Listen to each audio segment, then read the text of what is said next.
What up, everybody, and welcome back to another episode of The Void, a special episode of The Void where we ask the question, why? Right?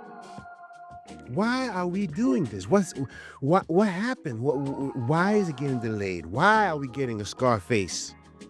Which I'm very interested in getting into that conversation, because Scarface was Scarface because of one thing, I think, in my opinion. And then Ridley Scott, Gladiator 3, what? Why? Knight Rider? Haven't we tried this? We already got updated cars. We got Street Fighter set photos. I haven't seen them, Brian, so I'm interested in hearing what you have to say about that. Beekeeper 2, riffing on Punisher. I never got to see Beekeeper 1, but I have heard it was pretty good, but I haven't gotten to see it. Yeah, it's pretty good. John Williams, who is, I believe, the original guy to write the score for Superman's Christopher Reeve, correct? Superman, Star Wars, Jaws, E.T., Jurassic Park. He is literally we'll talk about it. You can make a case he is the greatest GOAT in his profession that has ever been in any profession. That's how good he is. But he said some things in his 90s that were notable. But we're going to talk about some latest things that happened recently with the standing O with The Rock getting a standing O for Smashing Machine, which, you know, it looked interesting, and he's getting a lot of praise for it. And we discussed this a long time ago about the possibility of him going for that Oscar, and this may be it. We got a trailer for Marvel Zombies, so we're going to have a discussion about that. And already we got a title for Superman for the next Superman. Let's get into it, Brian. Let's start with Mortal Kombat. Let's start with some fighting. We got Mortal Kombat, we got Street Fighter. Let's take it back to the old school little rivalry like it was in the Super NES day, right? Like Super NES and Genesis days, or at the arcade. Let's do it. We got updates on both. So Mortal Kombat got delayed. It's funny. I went to see that. What's the name of that movie from China, the anime? I saw it. Neja 2. Okay, I'm still due to see that. Good work by you to see that. Neja 2, which is now like the 4th highest grossing movie of all time. In $2.1 billion worldwide, or $2.2 billion worldwide. Yep. When I went to the theaters to go see it, there was me, my son, and 2 other people that was in theaters. So it was like having your own big screen TV. But as I was walking towards the theater, I see Mortal Kombat 2 poster, and it had, I think, the date for this year, I believe. It's supposed to be October. This is a very late scratch. That's what's interesting about it. Very late to do this. So what's the latest on that and why they're doing this? The rumor is reshoots. The rumor is apparently they're at the 11th hour, and now they're feeling like they have to do some more pickups or something else before this thing goes in the can. But I think in doing so, I'm nervous, because what has happened here is I thought the fall slot for them was a good slot, because this fall is not super active with blockbuster films. You kind of have Avatar at Christmas, people clearing out for that. You've got like Zootopia, so you got some kids stuff. But then you have, you know, we talk about there's a little more prestige or awards, smaller movies. Like Smashing Machine's not going to be like, you know, a $500 million movie. It's not meant to be that. Even like Running Man, which you and I are super excited about, that's got like an indie action feel to it with Edgar Wright directing. So I thought Mortal Kombat in October sort of had a nice little lane there to kind of be like a mainstream, get some of the buzz type of movie. They pushed this into next summer. And now I'm worried that, like, you know, He-Man, the Odyssey, Spider-Man, there's bigger competition for the target audience of this, where they're putting the movie. And obviously you hear reshoots, that could go either way. That could be good, that could be bad. But given they gave you a, you know, fully realized trailer, they had a release date locked, and we're 2 months away from it, it kind of feels like there's something off now with how this has come together. Could it be possible, Brian, that as they've watched the movie over and over again in their post-production work, that they felt that they needed to go for it and they didn't go for it, and so they have to sort of not settle for those moments that are dope, but try to make the movie in the entirety of the movie a dope movie. And they perhaps chose to let's try to get this to where we think it can go, rather than we're hyped for some of these scenes and some of these, but it's not in its totality, not a possibly great film. What are your thoughts on that? So there's two thoughts. So one would be if they're doing reshoots, there hasn't been a test screening of this. I couldn't find anything widespread on it. I found some Reddit information that it did occur. Mhm. I heard what I read on the Reddit was it was received pretty well. That people felt this was a material step up in terms of fight quality, effects quality, kind of getting back to the Mortal Kombat basics versus the original. So I didn't hear anything where people were like, "Oh, this didn't work." You know what I mean? Like that Brave New Mhm. World type stuff. So the first thought would just be maybe like, they really are pitching Carl Urban hard in the trailer, right? The Johnny Cage arrival is a big part of that trailer. Like maybe there's a view of, hey, we want to beef up another character, or we want to beef his role up for, like they want to basically expand that. We've seen that happen before where a character takes off or gets some buzz and all of a sudden they're trying to film and write more scenes for that character. That's a possibility. The second would just be, yeah, maybe something on the director's side where they just looked at it in post and they're just like, this just didn't, we just couldn't get it there. We had the material, we shot it, we put the effects on it. We're like, this stuff doesn't make it. So we got to go back and, reconstitute a set piece. Not because it didn't work. It's just, we don't have the right angles or we don't have the right, it could be that. Like I said, I'm more worried about the competitive aspect. I like the idea of an R-rated Mortal Kombat movie around Halloween with not a lot of competition. That to me was a formula for success. This Yeah, strikes me as like you're running the risk that you kind of get lost in the shuffle amidst bigger, better blockbusters. because no matter what, I'm looking forward to He-Man. Nothing else compares. This is totally aside. I have not played Mortal Kombat the game since like the Genesis days, so I'm a really old school on that. But have you seen like in the latest one, like all the movie characters you can now play as? It's pretty awesome. Like you just go on YouTube and start Googling like who you can play. You can play as Conan, you can play as the T-1000, you can like, and they have like realistic voices, they have realistic like attacks, they have like it's pretty cool, like Interesting. just to see that as a gimmick, even though obviously in this movie you won't see any of that. So this game still matters, but by all This accounts, there's a lot of good, like, one-on-ones, two-on-twos, like, there's a lot of good, like, classic Mortal Kombat looking fighting and tournament style in this. So, I'm just disappointed that we gotta wait a little bit longer. we gotta wait, and you're right. It could be lost in the sauce with all the other stuff that's coming out around it. I mean, you're right. This was the opportunity to put it out and be the only player in the game, but now you got. I mean, you can't compete with He-Man. I'm sorry, but we'll see. We'll see. Hopefully, Brian, this delay is worth it. Right? That's what we can hope for. Yeah, I mean, you just have to keep your fingers crossed that, like, y and let's be to be fair to the studio, because this is a Warner Brothers movie. No studio has had a better, hotter year than Warner Brothers. So in some ways, maybe you look at this and say, "Look, they are dealing right now, and if they feel like this thing wasn't quite at the level they thought it could get to, maybe right about this second, we defer to their judgment because everything they touch is turning to gold." Street Fighter set photos, Brian. What did you see? The number one thing I saw was authenticity in the appearance. I think we talk a lot about with He-Man, the improbability of bringing the looks of those characters to life, costumes and all. Street Fighter isn't quite as campy as that, right? It comes along later. But there's still some stuff in there where you're like, can you make this look believable? And if you're going to make a serious, intense fight movie, can all the costumes work?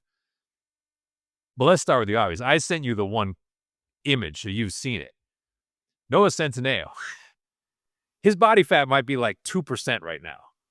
He's playing That Ken. was He's that's playing Rambo, Ken man. Masters, and I was like, he looks ready to go as Ken. He's got the blonde locks, and then he looks more than ready to go as a young John Rambo right after that. I cannot wait for that. I also saw a shot of Orville Peck, I believe, who is Vega. Okay. and he put out a photo where he's got the mask and the claw, and it's spot on from the game.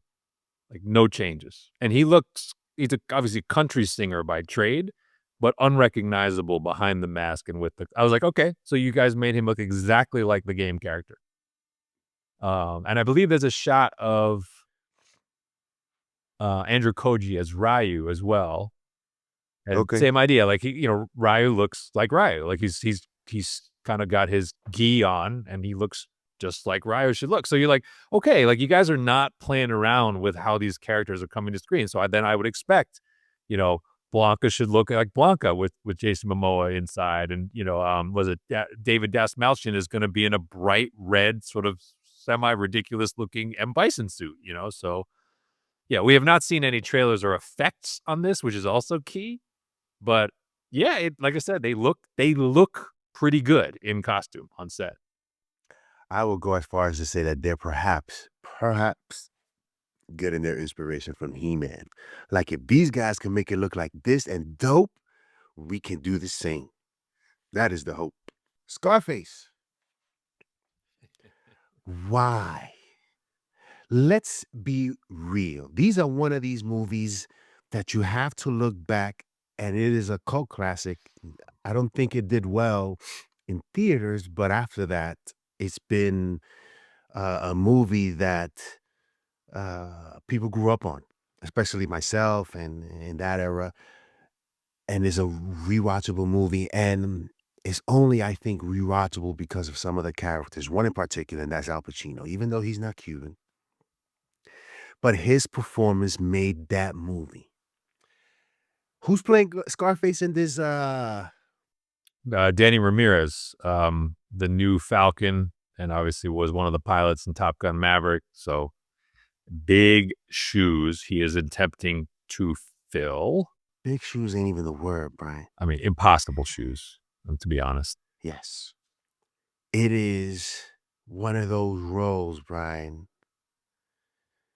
Depends on how they attempt to make this film, but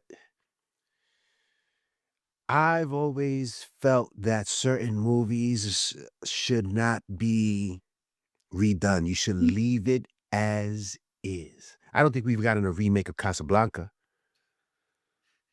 Why go? I mean, obvious. You could probably make a lot of money with this. That's obvious, right? We won't perhaps Can you? see.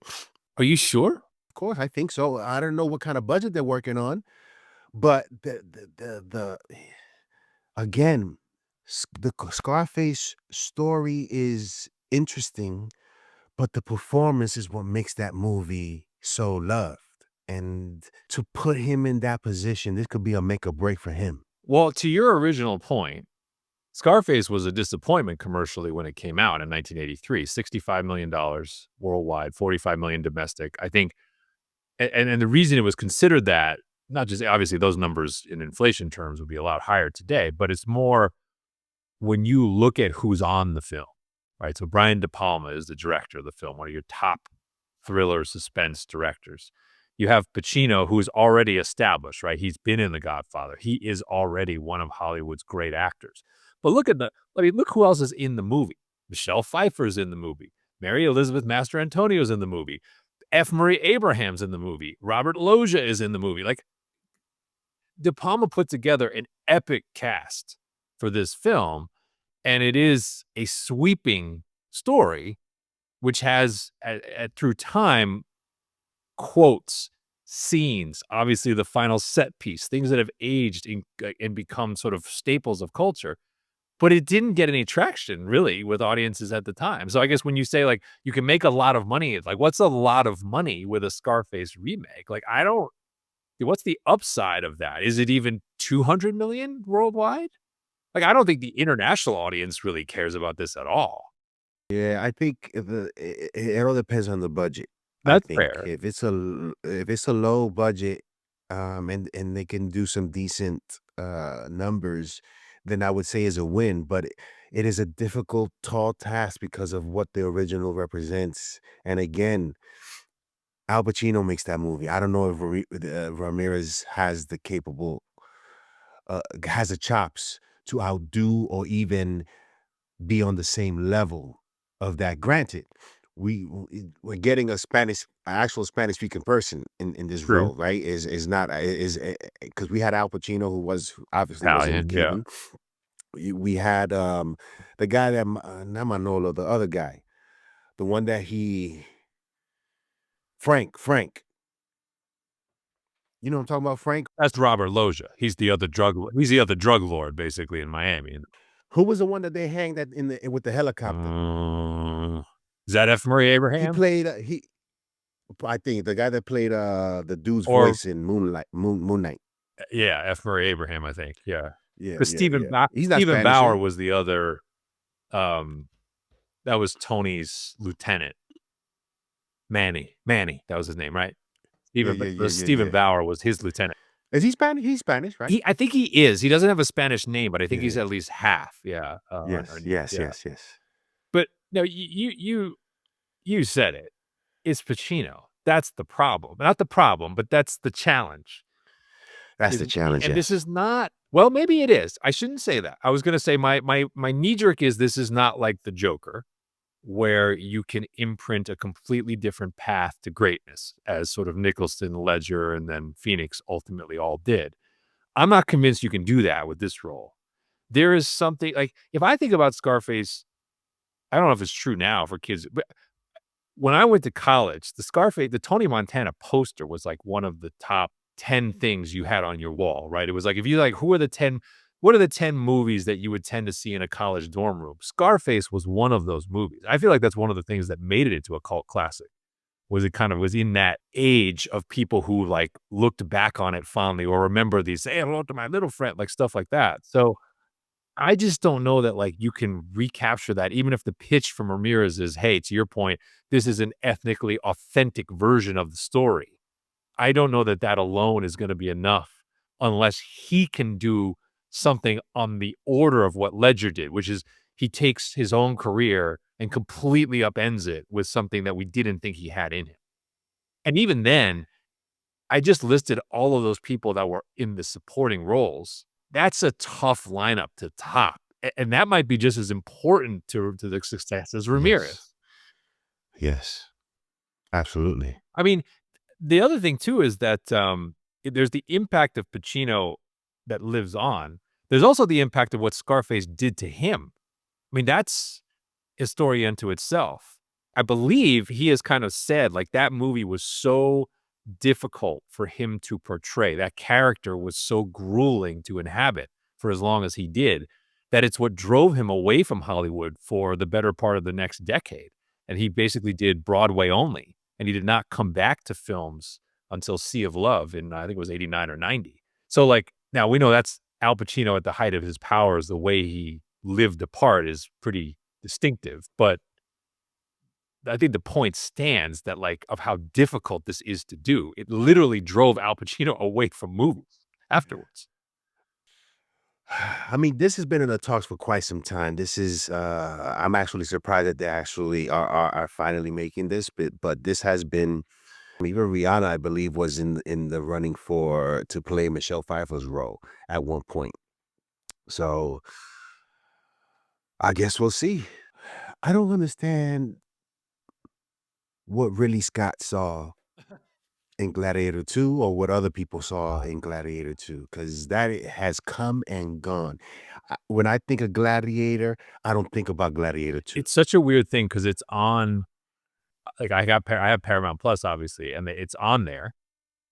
And like I have looked at that movie like 30 times because it's like sitting there like and I've never clicked on it. I always think that's such a litmus test. Like I haven't clicked on it to watch the whole thing. And I haven't clicked on it to say like, hey, can I watch these couple of scenes? To your point, I have rewatched Gladiator since Gladiator 2 came out, but I haven't felt any urge to click on that one again.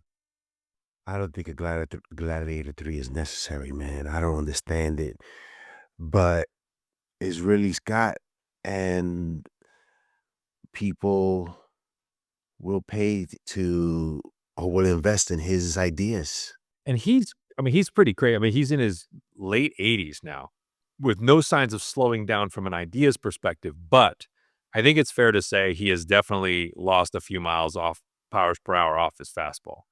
I mean, it's not that he's not capable of a great movie because The Martian was 2016, but that's already 10 years ago. Think about that. Like, the difference between being 76. That's one of my Right, favorite but the difference movies. and so rewatchable. The opposite of the Gladiator 2. I watch that I every time I it's on watched that TV. beginning to end, yo. It's not watching for specific parts. I watched It's that movie from incredible. beginning to It's one end. of the most incredible, just like paced, perfect sort of that's in that category of like everything, all the beats are there. And that's Ridley Scott in his mid-70s doing that. But I will also say Ridley Scott, when it comes to epic filmmaking, you just don't know what you're gonna get. And that's why I say, like, he has the Gladiator. He has Gladiator on one side, an all-time classic. I submit that the director's cut of Kingdom of Heaven is also just an excellent movie. That's a period epic. But then, like, Napoleon? No. And that was a movie I was Right, looking but forward to, but then when I heard this dude, he's speaking regular. I am and out. and he really is the weak link of that film, amazingly, but so that Yeah. didn't really work. He did a Robin Hood adaptation with Russell Crowe and Cate Blanchett. Yes. That didn't work. And now we get Gladiator 2, which is not terrible, but as we said, just kind of there. Just kind of there. And now he wants to do Gladiator 3. He wants to do Battle of Britain, which also sounds interesting, but that would be another epic. And he wants to do a pirate movie with Jacob Elordi. That also sort of drew my attention. But like, again, a period piece. So you just don't know with this guy. He's got like 4 or 5 of these movies lined up, and you're kind of like, Yeah. I don't know what he has left. I don't know what he has left. Yeah. Maybe he has one more big one in him. Because it's kind of like, if you look at his career, it's kind of like every 7 to 10 years, he uncorks one, right? It's like Alien is Yeah. 1979, Blade Runner is 1982, Thelma and Louise is 1991, Gladiator is 2000, and then The Martian is 2016. And like he has like an amazing film every decade, basically every 7 to 10 years. But then he misses a lot in the meantime. So Yeah. I don't know why we're getting a Knight Rider film. I really he don't. made a comment. I don't remember. There was a couple years ago. We were talking about movies we were talking about something about like G.I. Joe or Transform. And I kind of said, like, when are they gonna look at the vehicular, right? The Airwolf, the Knight Rider, like that whole period. And like, here we go. Someone's gonna try it. But didn't they do a They reboot of did. the NBC show? did a reboot of the show that was utterly abysmal. Uh, just awful. The car is terrible. The cast is terrible. It went nowhere. I think it lasted 2 seasons, maybe. Like here's a movie that we've been, I think, wanting to see, and although I wasn't too keen on seeing Mark Wahlberg take on the role, but the $6 million man, I think this one was a $6 $6 billion billion man. man or something like I that. heard him talk about this on an interview, so I know it actually was in the works. Like, this wasn't like a pipe dream. Like, he literally was like, "I'm making this," and then, like, it just never happened with all his other projects, but Because that I would just be love the dope. idea of saying, "Well, hang on a second. Hang on a second. This is Hollywood for Okay. you. Here are the rumors around Knight Rider. The rumor is they want to do a Knight Rider film that goes to streaming. So that's to your point about the marketability of this. There's an admission there. They don't think they can make bucks with this. What they want to do is they want to use the Knight Rider film as a pilot for a 10-episode Knight Rider limited series that launches a shared universe with Airwolf and the $6 billion man. Are you serious?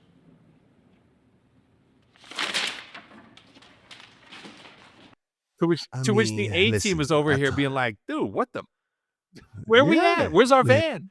I don't know how much a talking car, and I think it'll be more successful or have some sort of chance in entertaining us if it can do more than just talk and go and the car can go fast. And I don't know, Brian. I don't know if this can work really, perhaps as a I don't know. I don't know. So this is interesting to see what they attempt to do with this. the other rumor of this, I mean, this is amazing how much stuff is floating around about this story. So the other thing is that this is the premise of this is like good and bad AI, right? Because if you think about like what Kit was, if you think about how Airwolf ran, and obviously you think about the tech that's in the $6 million man, the idea would be like you have this good and heroic AI powering the vehicles and $6 billion man, and then you have the evil AI that they're out there trying to stop, and that's the whole premise of the universe.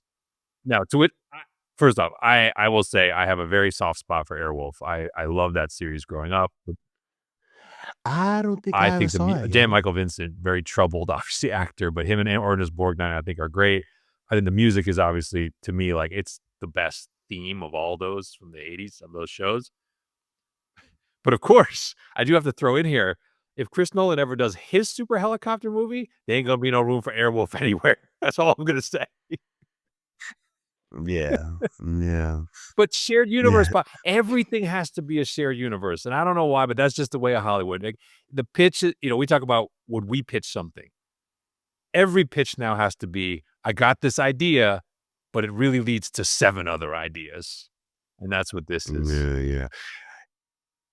If they can pull off $6 billion man and it looks And dope, and obviously, I'm assuming Bionic Woman is not mentioned, but would be implied, right? Would that'll have be to be next down part the of this, line. right? But here's what I'm thinking. Bionic 6. Ooh. I don't know if you ever saw the Oh, you wanna bring animation. this into the equation? Okay, no, I'm aware, yes. Okay. Yes, I'd love to see that Okay. done.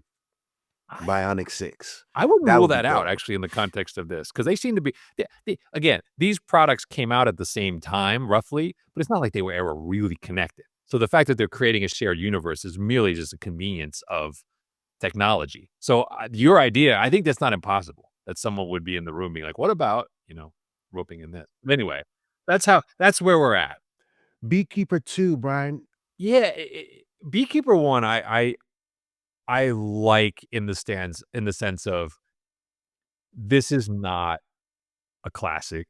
Beekeeper 2 to me, you know what it is? It's an airplane movie. It's a perfect airplane movie. What I mean is you're on a flight, you got nowhere to go, but you're looking at your menu and you're like, what is gonna hold my attention in a very fun way for 2 hours?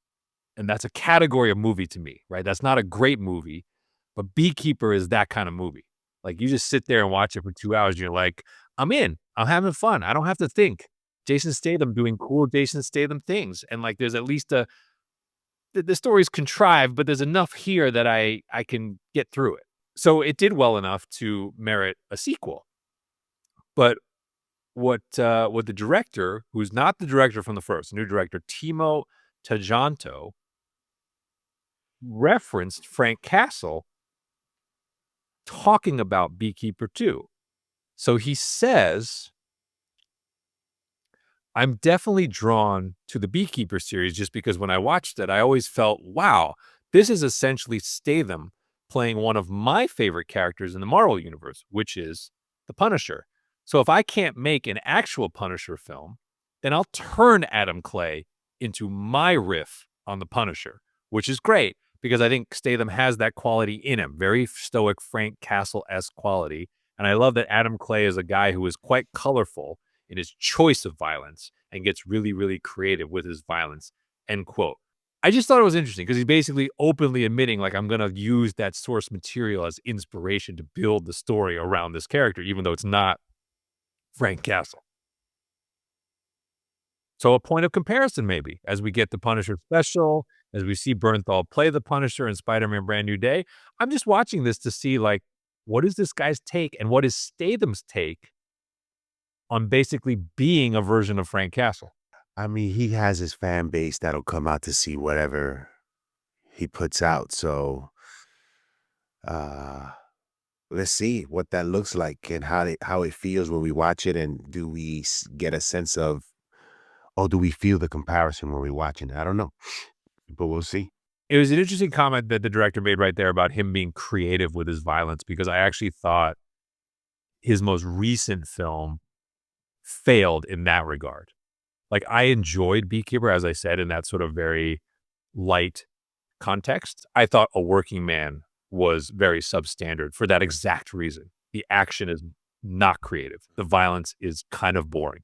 Ah, Whereas in Beekeeper, he does have a few like Statham-esque kind of cool looking fights or martial arts style fights where you're like, yeah, there's something there. Yeah, exactly. Great example, right? The classic example. That, by the way, that is one of my top 5 favorite cameos of all time, is when Michael Mann put the transporter in Collateral. That is one of the most awesome random things that happened. Collateral? At the airport at the start of the film at LAX, when Tom Cruise is walking through the airport, he briefly interacts with Frank, the transport, and they asked Michael Mann afterwards because it was Statham, and he said, "No, that is the transporter. They exist in the same world and they know each other." And I was like, that was one of the coolest random things that ever happened that never went anywhere. It never went anywhere. Wow. Interesting. Never knew that. Never knew that. I gotta watch that movie again now just to see that part. He was officially credited as Airport Man in the film, but I know Mann afterwards said, no, he's specifically meant to be Frank Martin. Interesting thoughts coming from John Williams. He says he doesn't like the film scores. What I don't is even up with know. that, This Brian? was, I mean, granted, now he is in his 90s, so I guess I was like, my first thought was like, are we sure he knows what he said? But he is still composing. He's still active. Um, he's 93 now. He Wow. said, film music, however good it can be, and it usually is not, other than maybe an 8-minute stretch here or there. I just think the music isn't there. And then he said, just the idea that film music has the same place in a concert hall as the best music in a canon is a mistaken notion, I think. Meaning like it's like not worth it to perform it as you would perform a symphony or an opera. Like this is literally the greatest film composer of all time devaluing his own craft and sort of saying it's music, but not really music. That's unbelievable. He is, we say he's the GOAT. Like he is the GOAT on top of this is like, there's never a debate ever. There will never, ever, ever be a debate over who the number one film composer Yeah. of all time is and who has left the Yeah. most impact on culture. Like it is. I'm pretty sure you're gonna have people in the comment section below, and I already got you pegged. And I love Hans Zimmer. Don't get me wrong. I love Hans Zimmer. I think he's a pioneer. He is clearly, in my mind, number 2 or number 3. I think Ludwig Göransson is now heading in that direction with his creativity. But like, let's be real, people. I mean, we start in 1975, Jaws. 2 years later, you get Close Encounters of the Third Kind and Star Wars. The next year, you get Superman. Then you get Empire Strikes Back. Don't lose sight of that because you get the Imperial March and Empire Strikes Back. The next year, Raiders of the Lost Ark. I mean, right there, like how Wow. many composers have any of that on their resume? He did that in 6 years. All And then the next classics. year after that, E.T. dropped that on you in 1982. He obviously did the other Indiana Jones scores. And then he comes back in the 90s. Jurassic Park, you know, Schindler's List. Oh, and he did the Olympics theme, by the way. Like, this guy is the guy. Like, this is not Yeah. a conversation. Yeah, yeah. And like, yeah, like I said, Zimmer is an all-timer. He's a Hall of Famer. That's not even a question. But this is the one. And so for him to be like, Yeah. meh, about film music, it's just like, I Yeah. can't believe it. I don't think I've ever, it'd be like Michael Jordan being like, basketball sucks. I don't I'd rather watch her play any other sport than basketball. But he does love golf. But Golf yeah. is my thing. Golf is yeah, yeah. You know what? Before we move on to Some other things of note. That's one of the things that I sort of like. I'm not in a rush to see Superman. You mean at home on streaming? Yes, I'm not in a rush to see that. And like we said in the past, and I think you mentioned it, they didn't go for it in terms of music. Hans Zimmer, Man of Steel, at least went for it. You know, Zack Snyder went for it. James Gunn paid too much homage to Superman, the original, but I get what he was attempting to do. And I'll say this again, over and over again. Superman all ain't all that, but I think people celebrate it because it's the complete opposite of Man of Steel. For all those who didn't like Man of Steel, they love this film like there's no tomorrow. And I don't get that. You know, to me, still Christopher Reeve 1 and 2 No, okay. are the best Superman movies that ever came out. I think James Gunn should have taken that opportunity to really do something different. And I don't think I mean, he did something different with his clothes. He did, but he just didn't. That music should have been different, I think. Well, first off, in the John Williams conversation, isn't that as much an acknowledgement of the greatness of Williams as anything? That basically James Gunn is saying that theme is so iconic, there can never be another. And Bryan Singer said the exact same thing. That's my point. Is like you've had multiple directors basically say that music was so good, it can't be touched. I mean, what other composer has that kind of power to where people are like, we cannot attempt the music. That's why I say, like, I really appreciate that the Hans Zimmer Superman score exists. It is also, in my mind, an outstanding take for that world. But it's one of the few times you Yeah, kind of saw Williams and Zimmer go head to head on the same idea, the same character, and see what they yeah, could yeah, do. yeah, And yeah, that was kind of cool. yeah, yeah, yeah, But no, yeah, that yeah, I yeah, don't totally agree with you on not wanting yeah. to rewatch Superman. There are parts of Superman I'm excited to rewatch. I'm excited to rewatch The Interview. I'm excited to rewatch like Mr. Terrific's little action sequence at the camp. Like I am excited to see some of the flying, like a little bit of the flying sequence. There are parts of that movie that I actually legitimately will rewatch. If it's on TV, I will jump in, take the 5 minutes.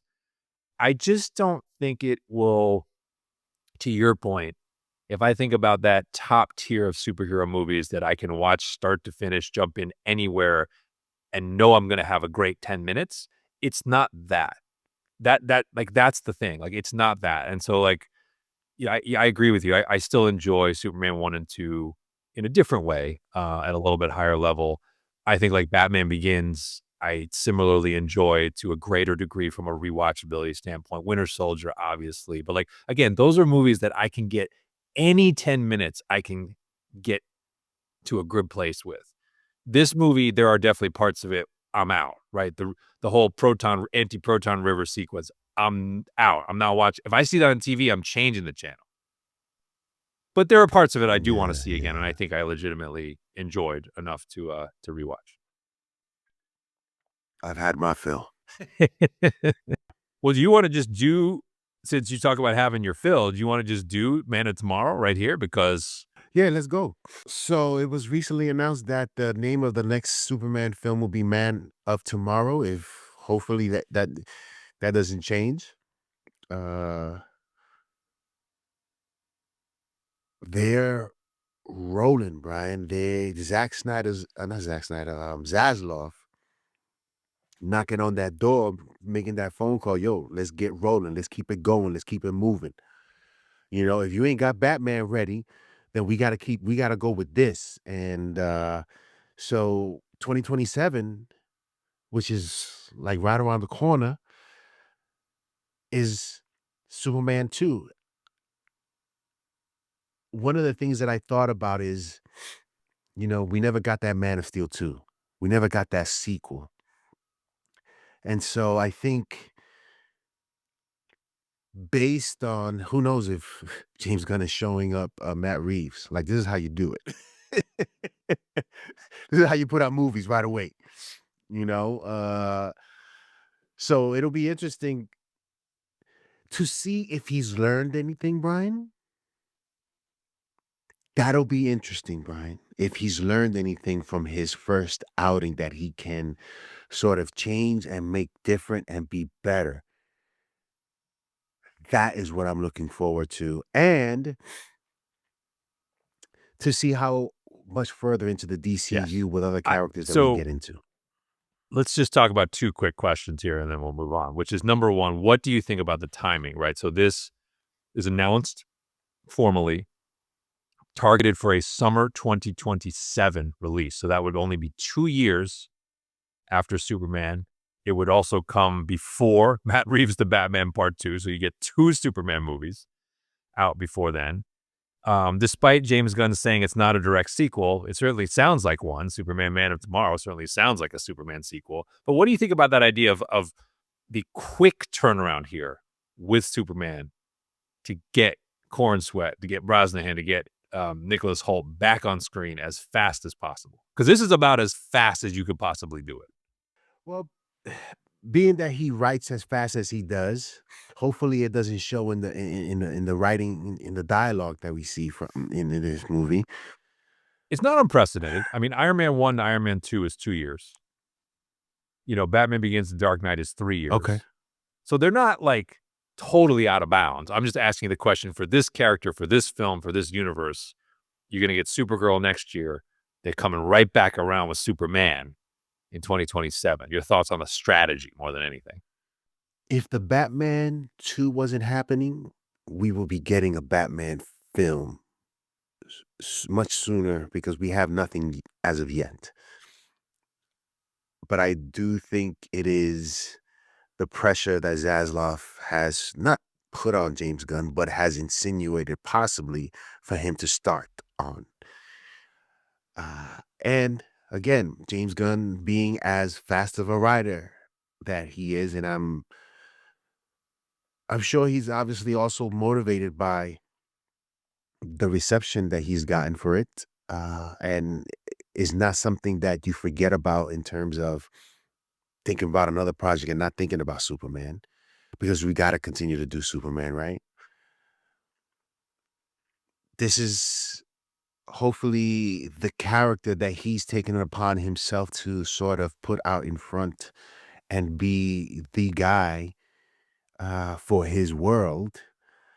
And he's ushering in that character to as quickly as he can so that he can build out his world and it revolve around Superman and his story and his uh participation in his whatever grand scheme he has for the Justice League, because we know that's coming as well. So I just hope that this is building upon or leading towards that and not just another standalone thing, you know? Well, I think you're going to get that. I'm not as worried about the building upon. I'm a little more worried about what did James Gunn take from Superman's response and where does he go with that? As we know, he took a lot of feedback from the test screenings, right? If you believe the evolution of Superman, it changed a lot, right? And people, and as much humor and as much stuff in this that you might complain about tonally, clearly by the final test screening, people by and large were happy with it. But he had gotten a lot of feedback along the way, cut down the jokes, cut down the humor, right? Remember, that was sort of the prevailing, like, hey, there's too much of that. And he took it out. He shortened the movie a lot. So the question is, what does he take from the response to the film? What does he hear that people like the most and want more of? What does he hear people like the least and want less of? I think that's the big determinant of how successful Man of Tomorrow is going to be. I don't worry about the progression. And so I do have the other question for you, which is like, there's an animated Superman movie called Man of Tomorrow that came out about like 6-7 years ago. That movie, I don't expect it'll follow the story that closely, but like it does introduce, at least in that timeline, Lobo, Martian Manhunter. Lobo got my attention because obviously Jason Momoa is coming on screen next year. My first thought when I saw the timing was it actually is all about progression, that he wants to get somewhere else. And when he says this is not a pure Superman sequel, I interpret that to mean this is a vehicle to launch some other things that I need to get on the board. So that's what I hear of like it Yeah. is a Superman movie. He Yeah. did, by the way, tease that Lex will have the super suit in this movie, which is sort of significant. But Yeah. then, Yeah. yes, I would assume other whether it's more Lobo, whether it's a not necessarily John Jones, but maybe like a new Justice League member or something like that. I assume that will happen in this film as a stepping stone to get to what's beyond it. And that's why they want to go fast, in part, because they want to get to what lies ahead as much as they want to, which leads me to the Iron Man 2 problem, which is don't rush it, because Iron Man 2, one of the reasons it suffers is because they're trying pretty hard at that point to get to Avengers 1. And there's a lot of people who look at Iron Man 2 and kind of say like, yeah, it's not as good as Iron Man 1 because of that stuff.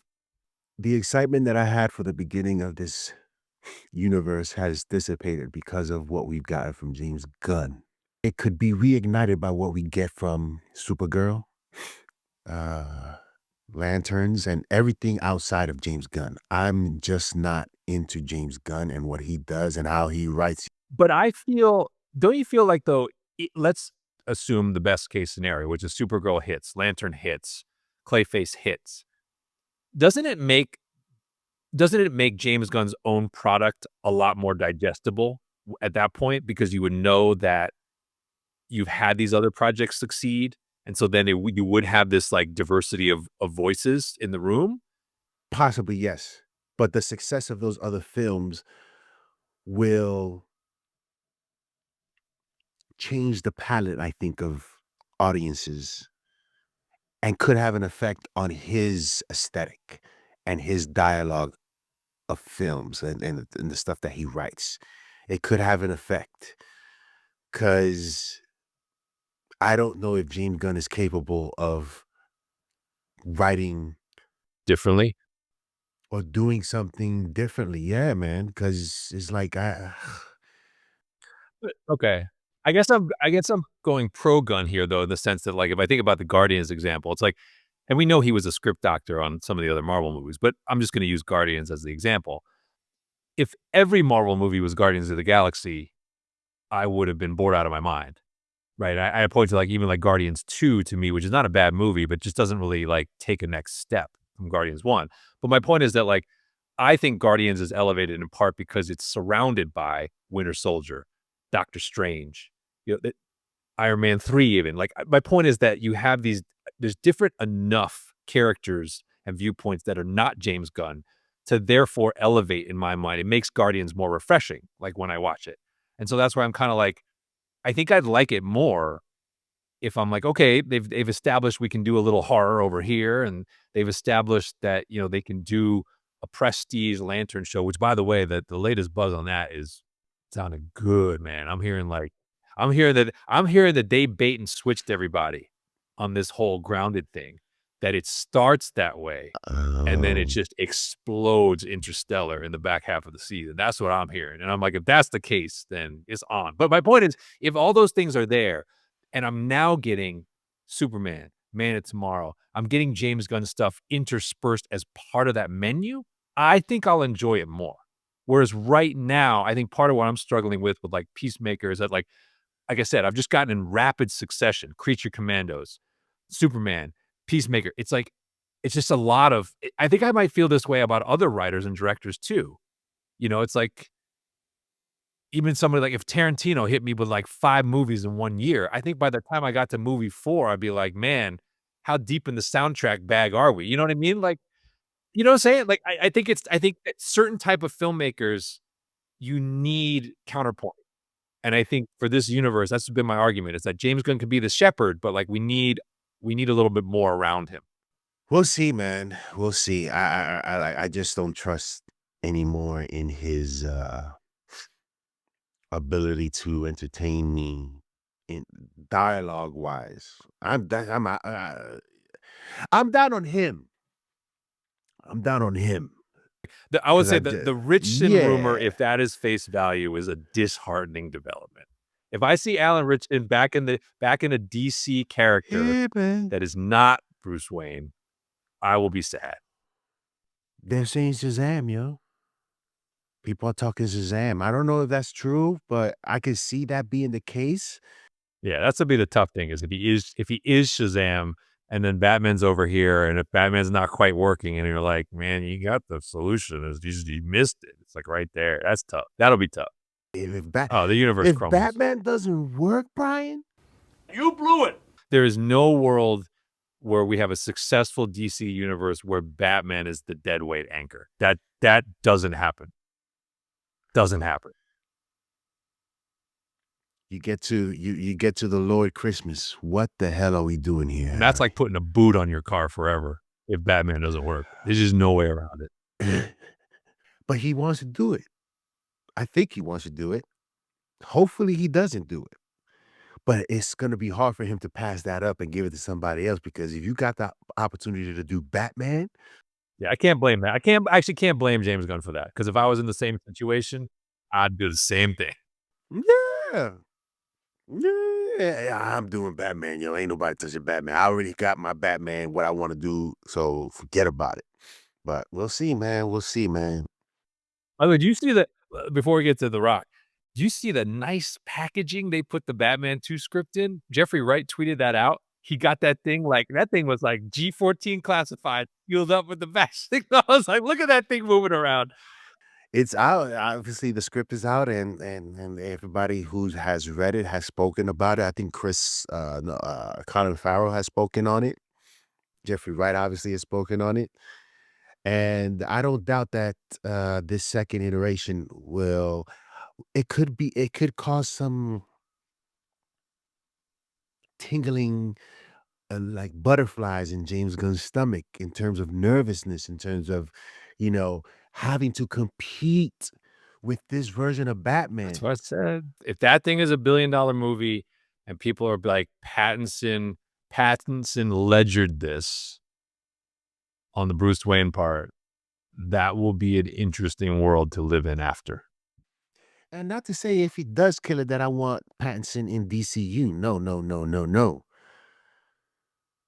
But it makes me even more weary of James Gunn's attempt at Batman, because it will be different.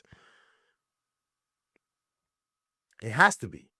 That's the thing, right? If you live in the world where Pattinson is killing it as Batman, his version, and you live in a world where Alan Ritchson is Shazam, and then you put another guy, maybe it's Brandon Sklenar, maybe it's someone else, another guy in the bat suit, and and people's response is kind of lukewarm. That'll be an interesting spot to see how that plays out.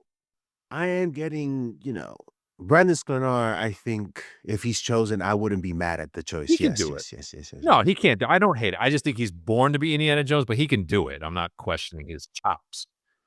But I prefer Richson's look and affect, but Sklenar could do it. There's no 15 Standing minutes, O. the longest one You got in Venice. I'm telling you, and every time I see it and I see him talking about it, who's there by his side? Emily Blunt. Not because she did the movie with him, because she was the one that told him, yo, stop doing these whack-ass movies. You want to be serious? Look at Batista. And I swear you can superimpose Batista's look and now The Rock's look. He's actually taking it serious now, because I find it difficult to, and we'll get into the reception of the Smashing Machine, but I find it difficult to believe a lot of what The Rock says in terms of what he says about his career, that he's doing it for himself now, and he felt like he was doing it for others. Man, you were doing what you had gyms built at the film set, yo. No. You were running the show. Somebody told you your movies are whack. You can't keep doing it. You got to do something different. You want to take this seriously? Do it. I think Emily Blunt is perhaps the only one that can do it, that can say that to him and not be scared that he's going to Suge Knight 2.0 on her. You know what I'm saying?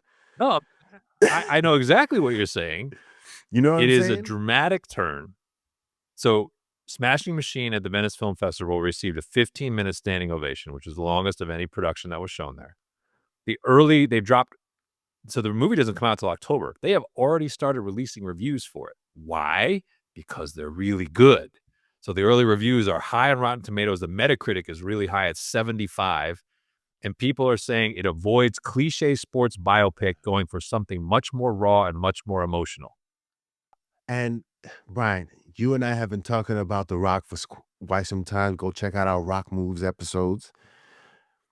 We have been on, we have critiqued his career and him, but offering possibilities of what he could be because he still has it in him and he's shown glimpses of greatness. There's this movie that he did. I think it was where he was a football player and he had a young daughter or This something like was that. Keanu. You mean, well, there's Gridiron Not the Gang. replacement. That you like that movie, though. Yeah.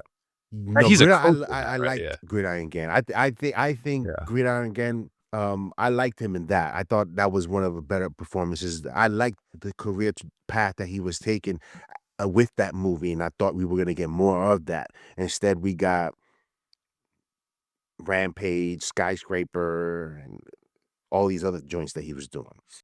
Oh, The Tooth Fairy? Is that the one you're thinking of, where he's a football player? No. The Game Plan. That's where his daughter, right? That's the one with his kid. Yeah, one of the kids. Yeah. Okay, that's what it is.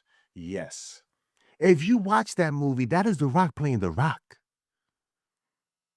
It is it's pretty much what he's been, I think. I find it hard to believe that again, I find it hard to believe that his career has been what it has been because of something else. I think he chose that career path. And if you go to the headlines of what he's done on set and all the money that he's wasted in terms of production and people waiting for him and him being late and all this other stuff, that's you can hide behind your words all you want. I just don't believe it. I think somebody told you, Emily Blunt, I think was blunt and told you what you need to do if you want to be at the top of that list as an actor. And he finally took that call and he's produced something great. And I hope for him to do more because I think he has the talent, but he hasn't shown it with his other films. But So it's real. But to me, it's also the change is evident in marked ways. And like I said, yeah, we are in this. I don't know if it's a tinfoil hat theory or just a coincidence, but like Emily Blunt is like his Obi-Wan is Conciliary. Like we may look back on Jungle Cruise as the single most significant moment of The Rock's career because it's the movie where he meets Emily Blunt. And that movie, even though it's like gets lost in the COVID shuffle, it loses Disney a ton of money. Something happens between them on set where they have continued to work together. And suddenly, the thing about The Smashing Machine that got my attention was, number one, he allowed himself to be directed by someone different. Look at his director roster over the last 20 years. You'll see a lot of the same people. Same people who are like limited ceiling. Not terrible, but nobody great. And I'm not saying like the Safdie brothers are at the level of Chris Nolan, but he allowed himself to be directed by Benny Safdie, in what basically is an art house film. He allowed himself to be physically transformed. Do not underestimate when a leading man allows themselves to look different. He does not look like handsome Dwayne Johnson when he's playing Mark Kerr. He doesn't walk like Dwayne Johnson, smooth Dwayne Johnson. He walks awkwardly. He walks like a man who's in pain, which is what Mark Kerr was. And he doesn't totally sound like The Rock either at points in the trailer. That is acting. That is a transformation by a man who has been unwilling to do that for 20 years. And lo and behold, the critical response is, oh, right, the guy that used to get on the mic every night in WWE and electrify, pun intended, still has that in him if he allows himself to be directed. And so you see he's got chemistry with Blunt. We know that. And then you hear after this movie was done, Blunt pulled him into A Martin Scorsese crime drama with Leonardo DiCaprio that is described as a cross between The Departed and Goodfellas. That is the big leagues. If you're gonna show up in a movie directed by Scorsese and you're gonna act opposite Yes. Leonardo DiCaprio, you run the risk of being blown off the screen. No excuses. You run the risk of being the thing that people write about and say, "Well, this movie was Yeah. great except for The Rock being The Rock." You can't do that. So, all of a sudden, though, Or when you see yes. Smashing Machine, then you hear about this, and then you see The Rock losing weight and saying, "I wanna make movies that matter." Who knows if he's totally on the level, but if he gets acclaim, if he gets a nomination for an award off of either of these 2 films, it clearly will encourage him to lean into that. And we may actually see The Rock find the thing we always thought he had way later in his career than he should have. But better late than never. Better late than never. Like, here's the thing, if The Rock does these movies successfully and then he tackles Big Trouble in Little China, how do you feel about it? But I'm saying if he does it and it I says still would be interested in Academy seeing Award that. nominee Dwayne Johnson headlining that remake, I think you feel differently about that than if you say the Dwayne Johnson coming off a Rampage is doing that movie. I was still excited to see it, but I'm not excited, but curious to see that because Big Trouble in Little China is one of those movies. It's not on often, but when it is on, you watch it, right? Because it is entertaining. Kurt Russell is entertaining, and he has to live up to what Kurt Russell did in that movie. So now, if he goes ahead and starts and announces possibly doing that film, perhaps I'm interested. I got to see who. I will have to see who's directing and all other stuff in order to feel a little bit more comfortable with the direction of that film. But we'll see. If he has success being directed by Safdie, if he has success being directed by Scorsese, my expectation will be he'll be much more willing to be directed by other people who have the talent. Paul Thomas Anderson, like, Christopher Nolan. Could we see a world where Christopher Nolan directs The Rock? Like, I don't think it's impossible. It was impossible 3 years ago.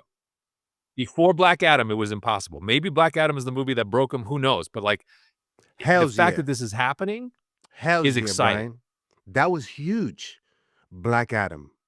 And we know he lost the power struggle at the studio, but I think the response to that movie blindsided him. I think he thought that was like 800,000,000 to $1 billion. It was a lock.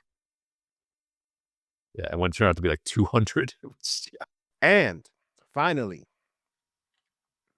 we got the Marvel Zombies trailer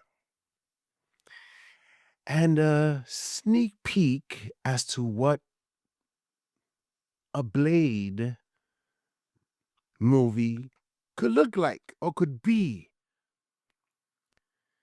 The fact that do you think they offered Ali the opportunity to voice him and he said like, "Nah"? So there was the rumor that Ali was gonna be in it, and then Blade is in it as Blade, not as a zombie, but he's being voiced by Todd Williams, not being voiced by Mahershala Ali. Something happened here. I don't know who said no, but something happened here, and I just said to you when I saw the trailer, I was like, "They just trolling him at this point." They got the Todd Williams voice. Blade gets, like, a very cool, like, little set piece in the trailer to feature the fact that Blade is in this series, and it's not Ali. I'm like, Hmm. Here's the thing. Somebody's gonna tap. I think it's gonna be perhaps Ali that's gonna be like, and that's gonna put out a joint statement of who knows if he gets on a couch and starts talking to somebody and he um spills the beans as to what was going on behind the scenes. They have But every other voice. I just wanna point this out. This ain't no, like, "Hey, they recast half the cast," yeah, and let me just read to you the voice cast. You tell me which doesn't belong and why. Simu Liu, speaking of people out of the woodwork. Elizabeth Olsen, Florence Pugh, Paul Rudd, Awkwafina, David Harbour, Haley Steinfeld, Tessa Thompson, Dominique Thorne, Iman Vellani, Wyatt Russell, Todd Williams. I know all those other names. There's only one name I don't know, and he's playing Blade. I would have loved to be in that room when he said no. Hell no. Well, hang on. Are we sure he said no, or did they say no? What if Marvel said, "Because you ain't it anymore, like, we don't wanna create that confusion." I think they Too good for asked that. him, Okay. and he was like, "Nah." I think he said no. Yeah, yo, because yo, 6 years and y'all not, you want me put you use me as a voice again? Nah, because I think it is insulting, Yeah, it bro. was weird in the It trailer to is. hear Simu Liu's voice Uh, as see Shang-Chi and be like, "Whoa, he's still alive in animated form." Uh, yeah, man. But for Marvel Zombie, man, I don't know where is your excitement level for this? Mid. I'm just not a big zombies content guy, right? Like 28 Days Later, Walking Dead. Like, I've seen of these, but I'm just they're not my it's not my bag. I'll watch it. I'll watch it because it's short. It's like a limited series, like 4 I think it's like 4 episodes, not that long. I'll watch it, but, like, in the I watch trailer. it for the animation. But, I'm not, like, super enthused Yeah. just for the style of content. Like, when they did it in What If, I kinda was like, "Okay." Listen, I was gonna talk about What If right now. What if season 3 was, I'll say I like using this word because it fits, an atrocity, yo. Go watch that if you haven't. Go watch What If season 3. They made Voltron, Godzilla, all this horrendous ideas. And if you guys who created this are watching, you guys did an atrocious job in putting that out, yo. I don't know what the hell you were thinking, Kevin. I don't know what you were thinking in greenlighting something like this. It is, I was beyond myself. I was like, what? And these are the people that are now show running X-Men '97. Oh my god. I'm telling you, Brian, if season 2 of X-Men 97 is not good, they're not only gonna hear it from us, they're gonna hear it from everybody who watched season 1 of X-Men 97, and they are gonna tear it apart. Especially when Bo is telling them every week, like, what his episode was, what he had in mind, where he was gonna take the story. That's gonna be tough for them if it's not good. His channel's gonna blow up because he's gonna say something every week when the episode drops. Every people are gonna be going to, like, ask him, like, tune in. Like, he should do a live stream every week. He should do a live stream of watching it, just, like, respond in real time because he knows what his season was. That would be beautiful. Hey, Bo, we'll watch it with you. He'll look over and be like, "Where'd Bo? Where'd he go? Is he okay?" Nervous. If it isn't what I mean, I don't know. Based on what's been said about it, it doesn't look like it's gonna follow a certain sort of greatness that season 1 was. This is kinda like the equivalent of, like, if Disney had fired Tony Gilroy off of Andor after season 1 and been like, "Yeah, we're gonna turn it over to some other people." The people who did, like, Obi-Wan or the people who did, like, Secret Invasion.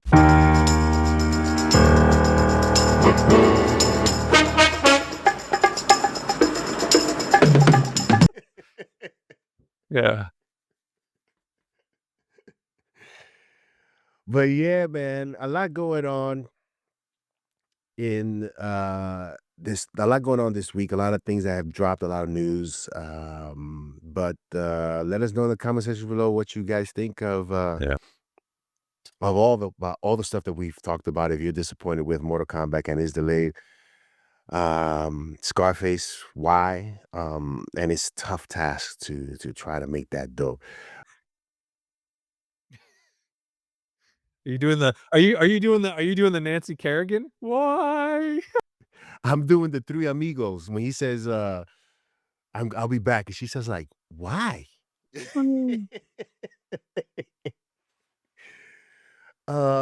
Yeah, Knight Rider, another thing is like, yo, can we stop? Yo, I already get conversations with ChatGPT, yo. I don't need to, I have conversation with my phone. I don't need to have a conversation with my car, yo. Street Fighter, hopefully, I have high hopes for that. I think they're trying to go for it with that one. And Beekeeper, I mean, there's a lot of Jason Statham fans, and hopefully they are able to keep it going with him in this. I don't know what this Punisher. I'm looking to see the resemblance of what that character is in this. And John Williams says that film scores is whatever. Not in his Spotify playlist, apparently. Yeah. That's Yeah. crazy. Hope. And The Rock doing what we thought he could do. I know we've given The Rock a lot of Give him like grief. you could definitely go back to our episode where we call the Rock moves. But we've definitely spoken about him and what he's capable of, and now he's actually doing it. But outside of that, I want to see what he does because he has a lot of projects coming. Well, he has one in particular coming up with Martin Scorsese that we're looking forward to seeing. And yeah, they're moving real fast with Superman, man. And again, James Gunn is once again helming it, and I don't know. But yeah, let us know in the comment section below what you guys think. And should Ali should just come out and say, yo, I'm done. Whatever. You know, he's like, move on. It's time to move on from that role. It's clear that the level of disrespect, man, is crazy. And I still remember that conversation we had about what Kevin said. This is what it's about. Him calling us. That's crazy. Somebody needs to prep Kevin. I don't know if he's just letting like somebody needs to stop him from talking. But yeah, hit that like and subscribe. And remember, if you don't drink water, drink some of the Croix.